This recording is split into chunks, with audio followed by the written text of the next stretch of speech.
রব্বানা আতিনা ফিদ দুনিয়া হাসানা ওয়া ফিল আখিরাতি হাসানা ওয়া কিনা আযাবান্নার। তোমরা ইতিমধ্যে অনেকে এটার অর্থ জানো।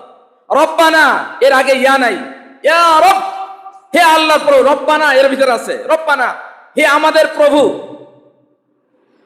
ফিদ দুনিয়া হাসানা, দুনিয়ায় আমার কি কল্যাণ দান করুন। দুনিয়াতে কিসের কল্যাণ দান করুন? দুনিয়ার কল্যাণ। কিসের কল্যাণ চাইতে বলছে? দুনিয়ার কল্যাণ। আল্লাহ কিন্তু দুনিয়ার কল্যাণ কামাইতে নিষেধ করেন নাই। তুমি দুনিয়াতে না খেয়ে থাকো সেটা আল্লাহ বলেন নাই। অফিল আখিরাতি হাসানা, এবং আখিরাতেরও কল্যাণ। কিসের কল্যাণ? ওয়াকিনা আযাবান্নার, এবং আল্লাহর আযাব থেকে কি করো? বাঁচাও। তাহলে আল্লাহ রাব্বুল আলামিন আমাদেরকে দুনিয়ারও কল্যাণ চাইতে বলছেন, বা আমরা আল্লাহর কাছে দুনিয়ার কল্যাণ চাই। তো এই দুনিয়ার কল্যাণ কোনটা? যে দুনিয়াবি পড়া। তা আমাদের দুনিয়াবি পড়া চলছে না? স্কুলের পোলাপান স্পোকেন শেখে, তোমরা স্পোকেন শেখো না?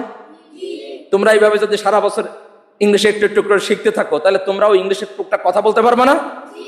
আর এইভাবে যদি তুমি এসএসসি পর্যন্ত যাও, দাখিল পর্যন্ত যাও, তাহলে কি কম পারবা না অনেক পারবা?